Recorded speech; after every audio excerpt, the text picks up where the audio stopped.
Good afternoon, everyone. Good afternoon. The William J. Brooks Community Service Award is presented each year to an individual who has significantly improved the quality of life in Palm Beach. It's named for former Civic Association Director Bill Brooks, who served on the Palm Beach Town Council from 2000 to 2008. Bill, as many of you know, loved Palm Beach. He passed away 6.5 years ago, and he is still greatly missed. He was a dear friend of the Palm Beach Civic Association. This year's award winner is also a dear friend of the Palm Beach Civic Association and a dear friend of Bill Brooks's and a dear friend of the town. David Mack loves Palm Beach, and he has made an incredible positive impact on the community. David is a Civic Association director. He has been coming to Palm Beach for 64 years. He and his wife, Sandra, have lived here for almost 40 years. David serves as the vice chairman of the board of directors of Morse Life and Morse Geriatric Center. He is a member of the Palm Healthcare Foundation. He also serves on the Palm Beach Country Club Board of Governors. He is a former president of the Country Club and currently serves as chairman of the club's Community Relations Committee. David is the first vice president of the Palm Beach Police Foundation. He is the president of the Palm Beach Police Council of 100, and last year he received the Police Foundation's Palm Tree Award for outstanding service. Today it is our privilege, Bob Wright and myself, to present the 2016 Bill Brooks Community Service Award to David Mack. David, will you come forward, please? You want to give him the Bob?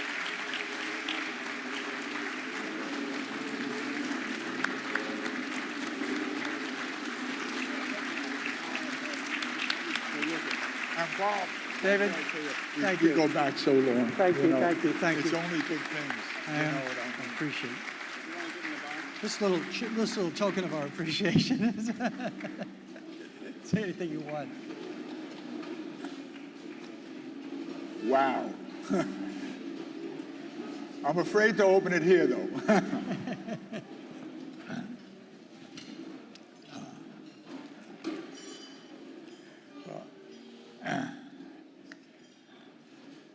Ned, thank you.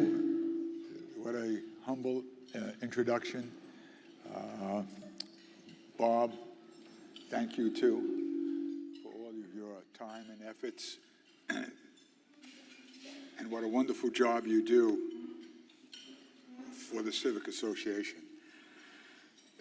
It's a tremendous honor for me to receive the Community Service Award. In particular, it's very humbling because Bill Brooks was a longtime friend of mine. And Bill and I always had concurrent ideas about Palm Beach and the good that we both were doing to enhance Palm Beach. He was the consummate Palm Beach citizen. He devoted his life to the community. Bill's service was actually encompassing 3 incredible careers. Local broadcaster, vice president and CEO of Channel 5, public servant on the town council, and a minister. And through it all, Bill's mission always was to preserve and improve our wonderful community.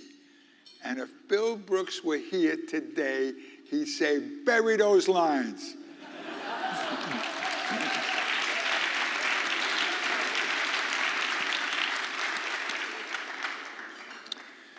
And in that wonderful tradition of Bill's legacy, we all work to make Palm Beach a better place so we can enjoy it and be proud of it. I want to congratulate the board and staff of the Palm Beach Civic Association for all their great work. I want to tell you, this organization has been here for 72 years. I'm not even 72 years old.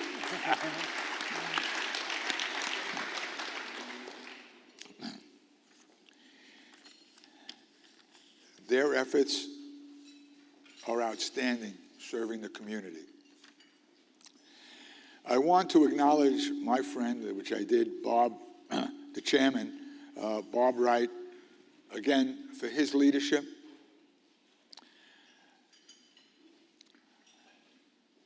Ned Barnes, our president, and I really accept this award on behalf of everyone that's here, because we all have the same goal.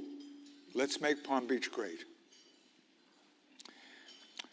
Michelle Kessler, George Cohen, Robert Needlander, Sue Keenan, thank you for your hard work to make today's luncheon what it is. You have all led us to where Palm Beach is now, this wonderful community. Let's keep it that way. We want to preserve and protect it, and we love the idea of calling this our home. So hopefully tomorrow we'll do our job, and as they say in Chicago, vote early and often. Thank you very, very much. Very nice.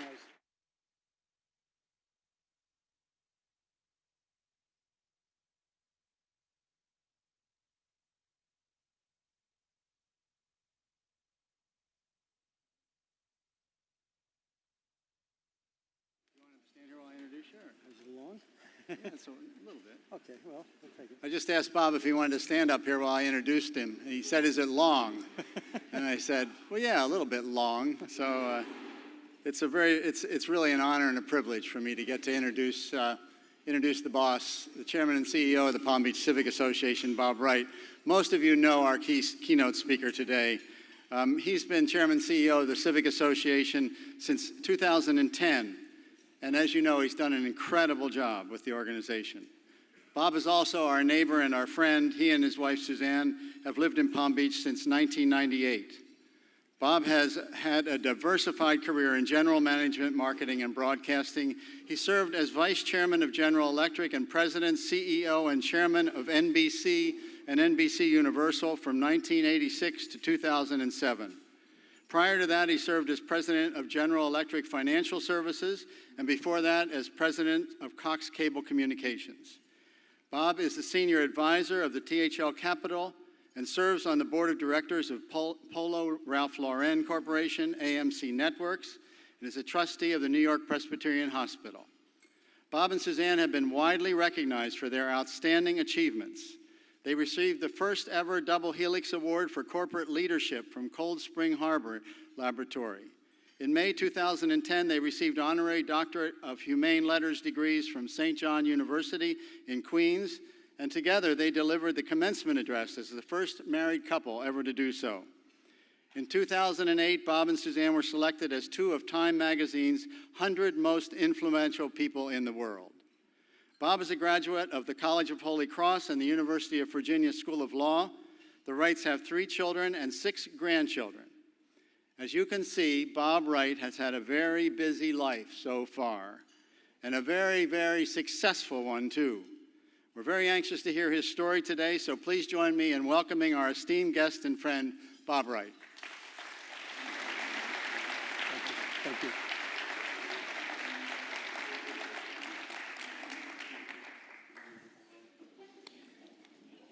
Well, I just wanted to say something before we go on here. Sheriff Bradshaw is here, and we were not going to tolerate any protesters or distractors here at this meeting. Thank you. Thank you. Up!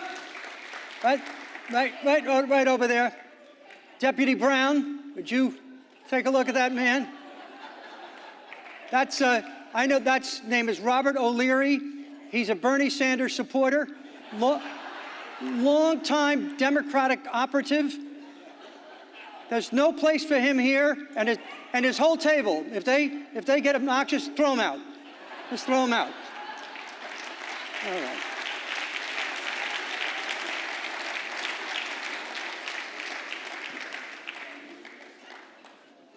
And take his Bernie signs away from him, too.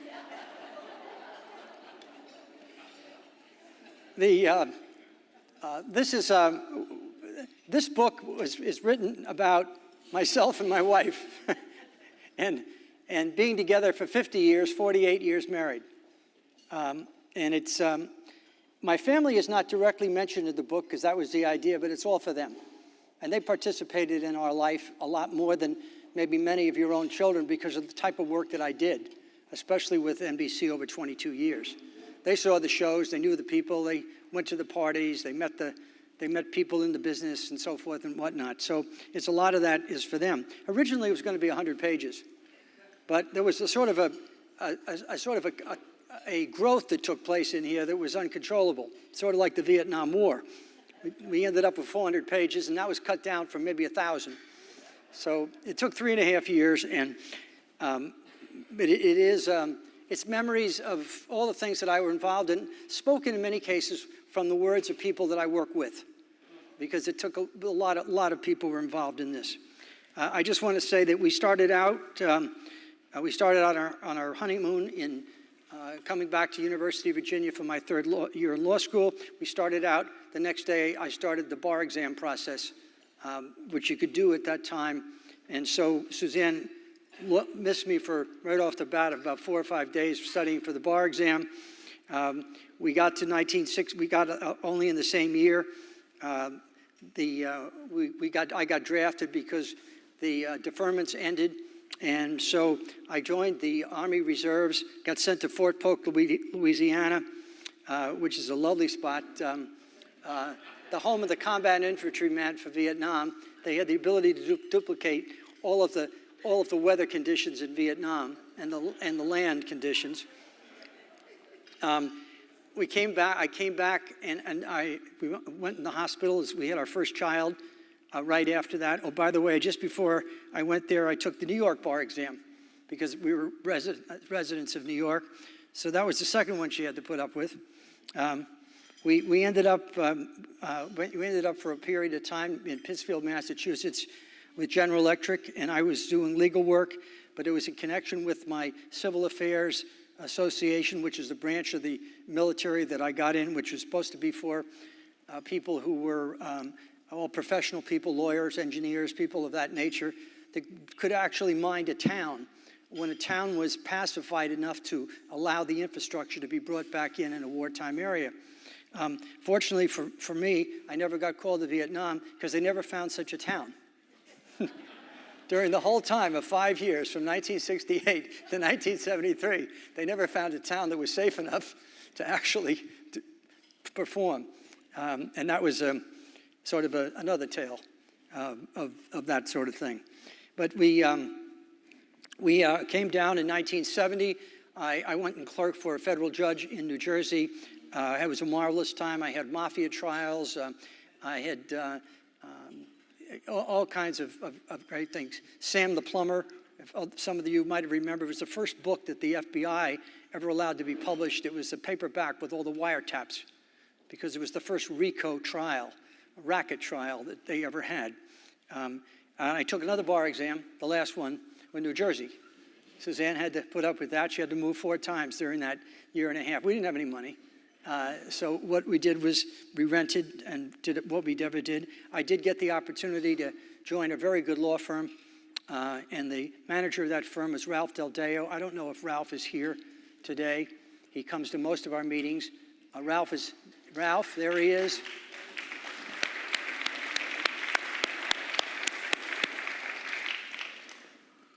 Ralph was a spectacular person. He was the managing director of this law firm, and he and I lived and worked outside of Newark, and Ralph was an expert in real estate. We had our own office, the two of us together. He taught me a great deal. He talked to me about how to manage clients. He talked to me about how to deal with a lot of things that you wouldn't know unless you had somebody like Ralph with him. He was very smart. Ralph knew about everything. He had some huge pharmaceutical clients at the time. But he also loved, he was a dog judge, he was a field judge, and he was a hunter at the time.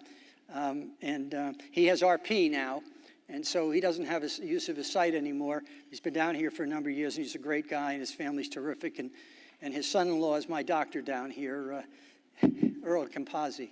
So Ralph, thank you very much for being here. I went back to, it's a long story that I won't tell you. When I went back to Massachusetts to work in Jack Welch's business, which was very, very big at that time, growing rapidly. And I got a chance to do, I was actually one more bar exam. That was the Massachusetts bar exam. That too, that was the last one. We had a whole bunch of wonderful times there, and we moved about 3 or 4 times in that place. We moved 11 times before I was 40. So Suzanne is a real trooper. She really was. And we did everything we possibly could to be comfortable that what we were doing was the right thing. We moved to Atlanta in 1980 to be the head of Cox Communications. At that time, Cox was selling its business to GE. They were selling the radio, the television business, and their cable television business. And they were keeping the newspapers. Because they were fearful of what was going to happen with media, and media was changing, and they thought they had maybe could protect themselves, and that was a good time to sell. It didn't actually take place. I went down there, and I stayed for 3.5 years. So I worked for the Cox family for 3.5 years, and there is a connection between, as I'm sure most of you know, between James Cox Kennedy and Sarah Kennedy Cox.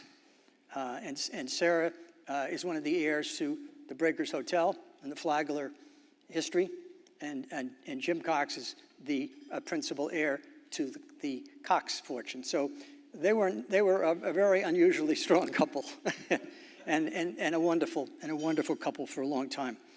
At that point in time, I started to formulate. I had a chance to manage businesses after my legal career. It became a business career really in the early 70s. And I had a chance to manage a number of businesses, and it gave me a lot of confidence. And I kind of opted for a creed that I've used for the rest of my business career. And that was that you have to accept responsibility. If you're ambitious and you really want to succeed, you don't have to be ambitious, but if you are ambitious and you want to succeed, then you must accept responsibility for everything you do. You have to take the good and the bad. You can't be looking for excuses. You can't sit on excuses. There's no excuse that has meaningness. It just happens. That's the way it is. You move on. Now, if you're making a lot of bad decisions, you're going to kind of rethink the process probably. But if you're going to take advantage, you're going to have to still accept them. You need passion, and you need a lot of passion if you're going to try to accomplish something, because you're going to have tough days, you're going to have issues, and you're going to have to show other people, if you want to lead them, that you really have the passion that they can rely on themselves. And lastly, you need to maintain as much control as you can over your ideas and the work that you're trying to do. And if you can do that, then you can be an entrepreneur inside of a large business. You can be successful inside of a large business. There are many people here that have shared a background similar to that. And I mentioned last night at a dinner that one of them was sitting in front of me last night, which is Howard Kessler, who did essentially the same thing with a very large bank. They banked National Bank of Maryland. He was in a bank, and he ended up becoming an expert in affinity credit cards. He built up a whole practice in the bank, but rather than moving on or having the bank, he negotiated to have a contract to do that for the bank. And that negotiation started a long time ago, from 1982 to today, and it's a very successful business. And he's done it with accepting responsibility, passion, and control. And many others have done the same thing. I was saying to the Frisbees, who we know from Nantucket as well as here, that's kind of way that they do with their building program. They accept the responsibility, they go out, they make the decision, they've got a lot of passion, and they don't put themselves at such risk that they could lose the whole thing. It's really very, very sensible program. Anyway, we get to Cox. Was a wonderful experience. We got all around, and that's where I met a man who was going to be my partner, it seemed, for the rest of my life, and that's sitting right in front of me is Chuck Dolan. And Chuck Dolan and Helen, would you just stand up for a second? You don't have to do this once. And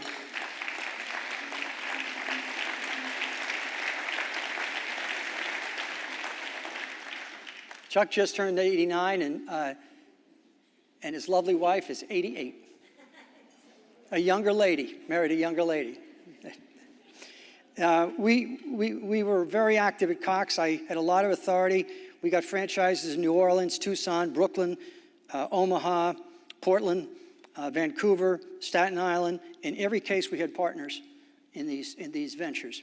And we had partners with Chuck Dolan. We formed a partnership very soon called Rainbow Properties, which he had put together, included Bravo, and included some other channels that we were a partner in when I was at Cox, and that began a long-term relationship with him. It was to take you on. Later on, when I had left Cox and was with NBC, we were doing the 1992 Barcelona Olympics. And we also, the first thing I did when we got to NBC was we formed a partnership with Chuck, a similar partnership to what we had with Cox, but a new one with NBC. And that included his sports channels. He had half a dozen sports channels, which were all bleeding cash. And we had CNBC just started, which was bleeding cash as well. And he had Sports Channel New York, which had a lot of profitability opportunity because it was the outlet for the Madison Square Garden. So we entered into a partnership with him at NBC. It was a 50-50 partnership. And one of the people that was in that business at the time was a fellow by the name of Josh Sapin.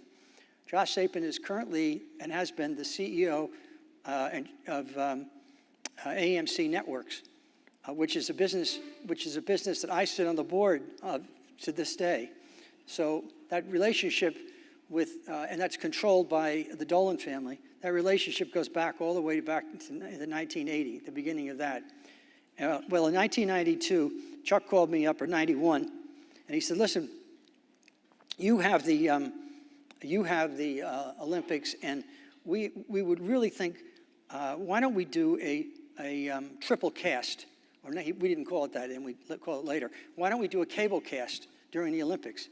We have all of these organizations, yachting, equestrian in particular, because daughter Debbie is an equestrian, an Olympic equestrian, and so all these people don't get to see anything in the Olympics because it's not covered by television. None of this was covered by television. So we came up, and the long and short answer is we agreed to do a partnership, 50-50, and we created the triple cast, which was 3 channels, and they were going all day long, that were separate from NBC, and they covered all the events that were not covered by the networks, by our own network. And it was yachting, and it was out in the water, and it was everything. It was ping pong, it was every single sport. We picked sports that had a lot of following in the United States. Unfortunately, the following didn't turn into subscriptions. It was $100 for 2.5 weeks of continuous coverage of everything. But the marketing didn't make it. We just didn't get it out fast enough. Cable operators were sketchy about it. Broadcasters, of course, hated it. And my own people hated it. Everybody hated it. We got into this thing. And when the whole thing was over, we had lost $100 million. Well, that was not exactly Jack Welch's happiest day. But as I told him, he only lost half of it because Chuck lost the other half. So Jack said, he's not going to pay you back on that. I said, why? Why? He said, he doesn't have the money either. He's not going to do that. He's not going to be able to pay you back. So it was we had a contract, and about 3 months later, I got a messenger came to my office in New York with an envelope, and I opened it up, and it was a check for $50 million from Chuck Dolan, which I promptly raced home to Connecticut. And Jack lived very nearby, and I walked to his door, and I said, you know that problem with the Olympics? He said, you had to bring that up as if we don't know that? He He said, I just want you to open this, and opened it up, and he said, I can't believe it. I can't believe it. It was a check of $50 million right on the bear. It was great. It was a great time, and you know, Chuck went on. He got later on. It wasn't too long after that Chuck asked us. He called me up on Saturday morning. He said, "You want to buy Madison Square Garden, and you want to buy Madison Square Garden in Radio City, or do you want to buy Paramount and Madison Square Garden in Radio City, because it's being sold now?" And he said, you know, I don't have that kind of money. He said, but you guys could invest in this. We could work this out in terms of because I need financing. I said, I'm sure you need financing, but I said, this isn't going to work because, you know, GE was always under pressure that this wasn't an entertainment company, NBC, and none of the analysts wanted to be in the entertainment business. So it was like we weren't in the entertainment business. We were in the news sports business. We had entertainment, but so he said, let's cut it back. Let's just do Radio City and Madison Square Garden, Radio City. We get the two teams, the Rangers and the Knicks, and we get radio and the Music Center and so forth. So I ran that around the track at GE, but there weren't any takers on that either. So he went on his own, and it's turned into be a multi-billion-dollar enterprise. Just sold Cablevision, which was not part of it, but he just sold Cablevision. They're in the process of selling it for, I don't know, what is it, $10 billion, $12 billion? It's an awful lot. And it goes mostly to the Dolans, which is even better. But they also spun off Madison Square Garden, public company. They spun off the Rangers and the Knicks as part of it, as part of the Garden and Rangers and Knicks, two separate. We have three stocks now that represent that, along with American Movie Classics Network. So it was a great. Shortly thereafter, we got together on an idea for DirecTV. And this time we brought in Rupert Murdoch and John Malone. And it was 1991, and we went to the St. Regis Hotel. Remember? And we took our handkerchiefs and we waved them. And it really was the Dish Network, if you will. But we were going to do this because it was only, that's the size of the receiver. And the only thing was that we didn't have any money. All of us didn't have enough money to get financing. We couldn't get financing, even though we had some support from Hughes. Okay, that didn't happen. A few years later, 2 or 3 years later, we go back to the table. This time, John Malone's in control of DirecTV, and he's looking for money. And we had a chance at NBC for a $40 million investment to take a 20% position in it. And Chuck, we were all together in that one we thought we had done. But I couldn't convince GE to go in it. That $40 million investment is a $40 billion company today. So we were all on the right track on that one, Chuck. But that was probably the biggest loss of the thing. We had some other really good hits. So we actually ended up buying out, selling our stock in Rainbow later on. And the last piece was sold in 2002, which was Bravo, which came to NBC. So there's a long relationship of transactions and deals that some mostly happened or didn't happen, and everybody came out at the end very well. And it's been a great time to be with you, Chuck, all these many years, and so I'm so happy you could be down here now. Thank you. Yeah.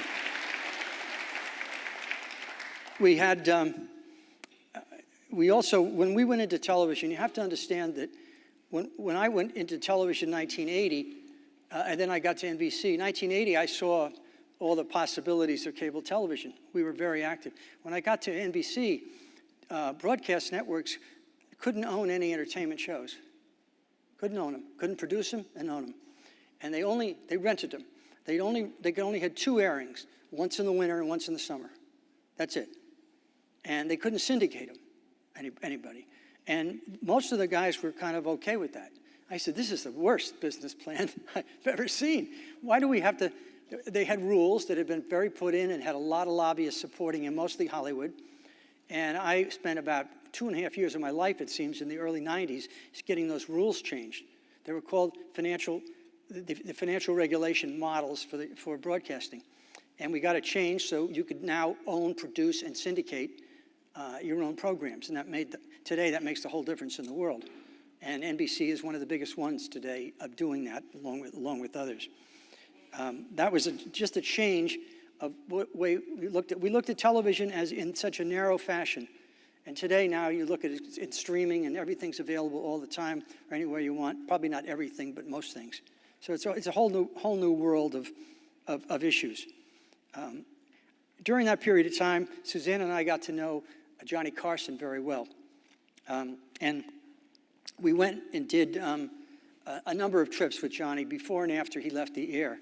And they're just, wonderful. There's some wonderful stories in there. We went to Russia in 1990. This was a year before it really fell, really before it collapsed. Gorbachev was still there, but it was hanging on. And we were in Moscow, actually, at the time. And you could just sense the sort of the deterioration of the old government, and there's no new government coming in. And Johnny, in preparation for the trip, learned to speak Russian. And he's really gifted. Johnny was in the Navy in World War II, and he was pulled out of his, he was just a seaman, pulled out and sent to decoding school. And he spent most of the war in decoding.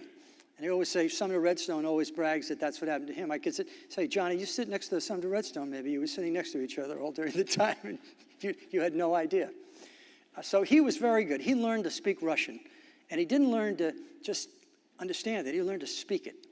And we went to, the best time was we didn't want to go to we wanted to go to a real Russian restaurant during the day. We wanted to see real Russian people, which was very hard to do for foreigners. But we got into a place where a lot of workers were in. They were coming in.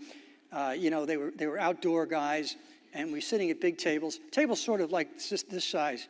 And in the middle of the table was a huge pile of mystery meat, and dark beef with gravy. That's what we used to call it in college. You don't know exactly what it is, but there it is, and a lot of vodka. And these guys were sitting next to us at the table, and somehow strange, Johnny said something, and some guy tapped him on the shoulder. And he said Johnny spoke to him in Russian, and the guy asked him to come over to the table. So within about 3 or 4 minutes, Johnny's sitting at the table with the guys, just like this, and he's telling jokes in Russian. And because he's talking and they're laughing. And he's talking and they're laughing. He's talking and they're laughing. And they're all going, they're clapping then. It's like a show. And he gets up and he comes over, and they come over, and they didn't really know who he was, but some of them did. They found out something, so they wanted to writing down things. And everywhere we went, he could speak to anybody, and it was just remarkable. We also, at 94, 4 years later, we went to the Serengeti Plains for a week. And we went to Arusha. We came in through Arusha, and we went out through Nairobi, but we were on the plains. And we were in a big convoy and trucks and stuff like this. And there's just 4 of us, Suzanne and I and Johnny and his wife, Alex. And Johnny is doing the same thing. He learned to speak Swahili before we took the trip. And he was practicing on everybody. We had no idea what he was saying. Again, people were remarking, they were talking, and then they were laughing. And at night, when we're trying to get to sleep out there, he's at a bonfire with all the guys, the porters, and the shepherds, a whole bunch of them. He's telling jokes again, and sitting at the campfire, and they were like, they loved this guy. They thought this is the best thing they've ever seen. So he was a very, very unusual person, and I'd say one more story was we went to Juneau, Alaska, and we were going to Sitka, and we went down to Thomas Bay. It's a bay south of Juneau where you go in, and it ends with the glacier that's hanging right at the end of the bay. It's a spectacular scene. And the glacier's like several hundred feet high, and it's breaking off slowly, not like, you know, on top of your head, but it's dripping and breaking off slowly into this water, and it's not very, it narrows down. So we get down there in this boat, we have a pretty large boat, we get down there, and another boat comes along behind us. We see it, and it starts to pass us. It's a bigger boat. It's a cruise ship, some sort, and it gets, but it's a different, funny structure. And it gets near us, and Johnny's standing out in the front of the boat with me at the bow. And then we see a few guys come out, and they're waving. They're waving at Johnny. Johnny's waving them back. They're about from here to that wall over there, maybe. And all of a sudden, there are a few more guys coming out. And pretty soon, there are a few more guys coming out. Pretty soon, there are guys coming out from 3 decks. It was a gay cruise. And they were all crazy about Johnny. And they're all hanging off the boat, and I'm going, is that thing listening? You know, it's not a, and Johnny goes like this. So he goes to the side, and he just looked at me and said, they really like the show. But we didn't figure it out too quickly. During that period with NBC, we also I was trying desperately to buy CNN. And Ted Turner was desperately trying to buy NBC. So this is an unusual negotiation when one party is trying to buy the other. So we had several meetings about this whole thing. And he offered to, we had a price, it was $30 a share or something like that. And we weren't going to get to that. So we got to like 25 or 6, and we decided to have a meeting in Atlanta. So we went down to Atlanta, met at the Ritz-Carlton Hotel, Jack Welch, myself, and Ted Turner. And Jack didn't, and at that time Turner was saying everything nasty about, you know, Time Warner, where he was a vice chairman. So Jack was, you know, he just didn't think this could possibly work. So we get down there. The numbers were great, though. The numbers worked. We get down there, and we're having this conversation, and Jack is going like, you know, Turner said, well, I have to be on the board. He said, no, you can't be on the board. We can't have you on the board. And he said, well, I have to be a vice chairman. And he said, no, you can't be a vice chairman. And he said, why? You afraid of me? And he goes into all these hysterics about how he's really not an uncontrollable guy. And that's one where he started barking. And he started barking, showing, I could sit down, you know, I could be good. I could be good.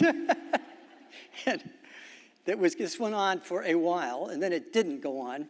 And so he concluded that GE was never going to accept him as a senior executive, and Jack concluded that it was too much of an issue to deal with him. So the meeting was over, and that was probably one of the best deals we ever didn't do. But it's one of those things. That sort of thing happens.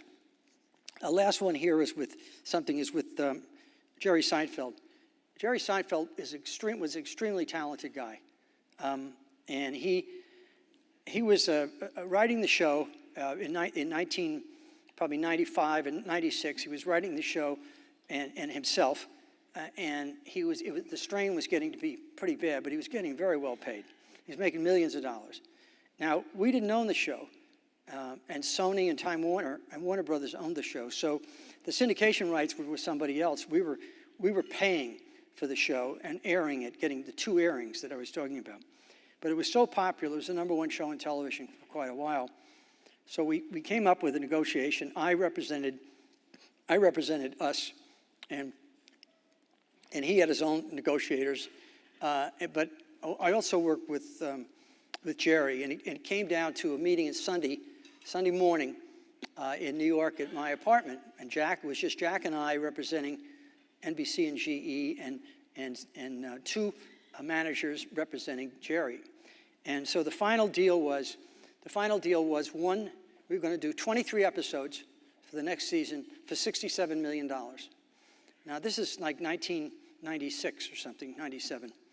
And we have this meeting, he goes through, and he looks like it's making pretty good progress and so forth.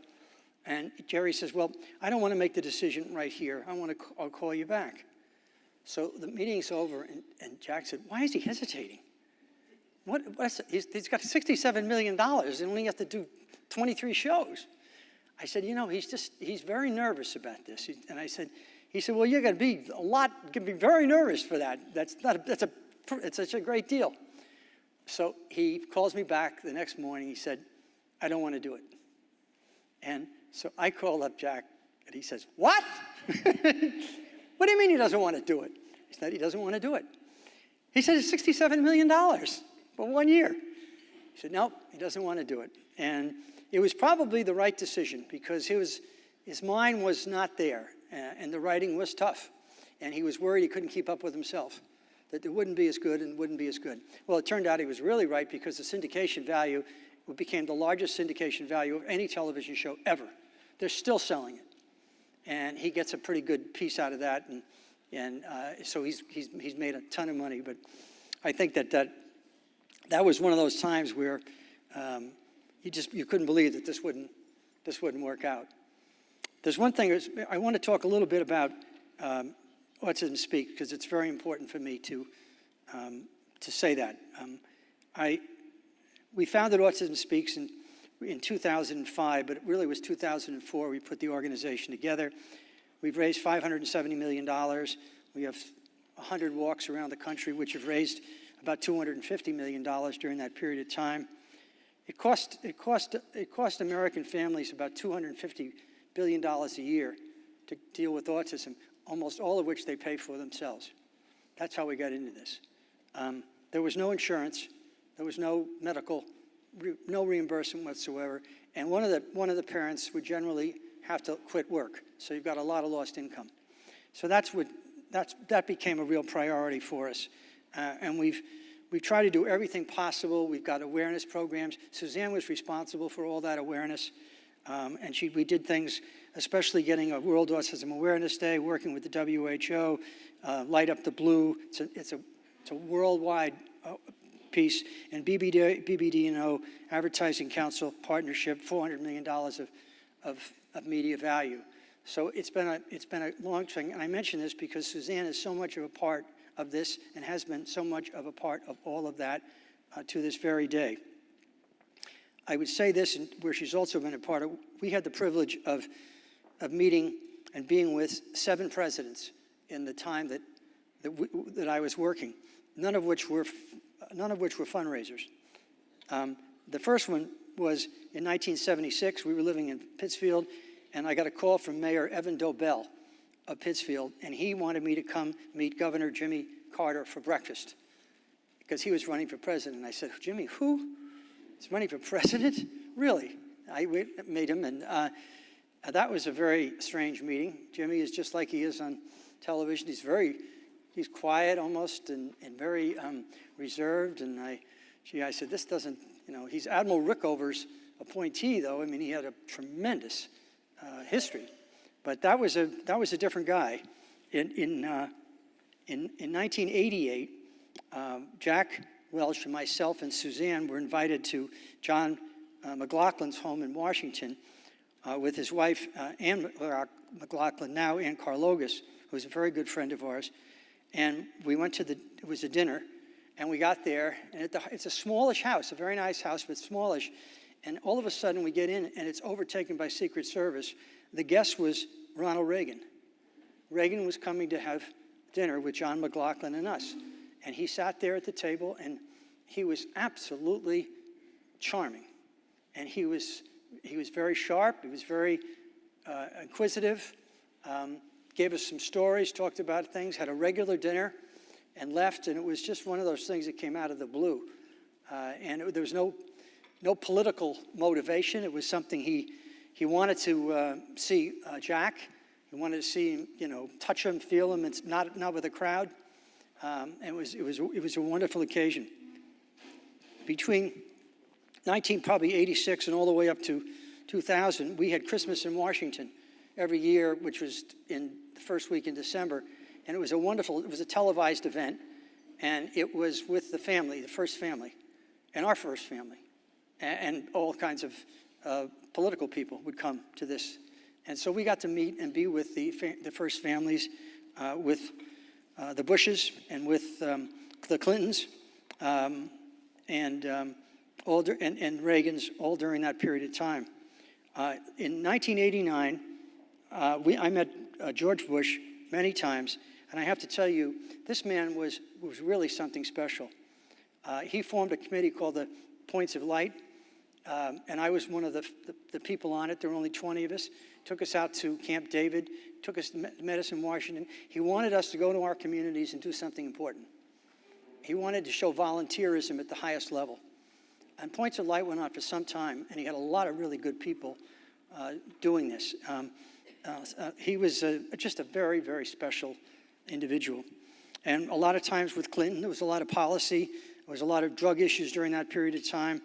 And the last one I mentioned is we had meetings with the George Bush in 2005 and 6, a number of different occasions. But I'll tell you one quick one, because I know I'm taking too much time, but it's fun. We go down to, we have a movie called Cinderella Man.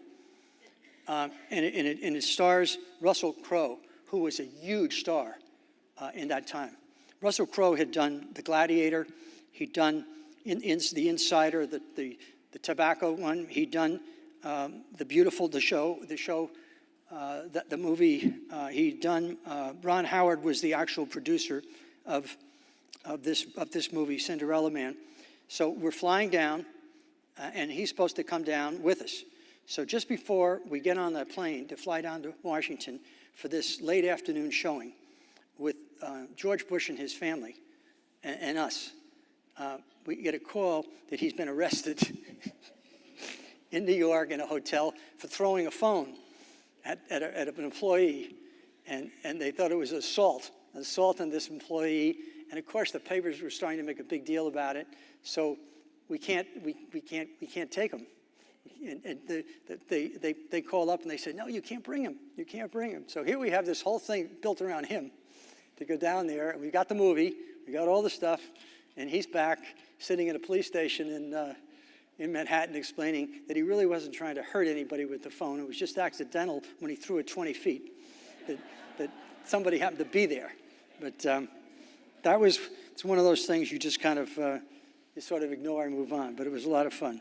So I just want to thank you all for this, and I also want to make a special thanks to Suzanne, who's going through a horrible period with a disease that we don't have enough information about, and we're doing everything we possibly can to create data that is relevant to her particular condition, but it is an enormous challenge. So on behalf of Suzanne and I, thank you very much. Please enjoy the book. It is a labor of love, but.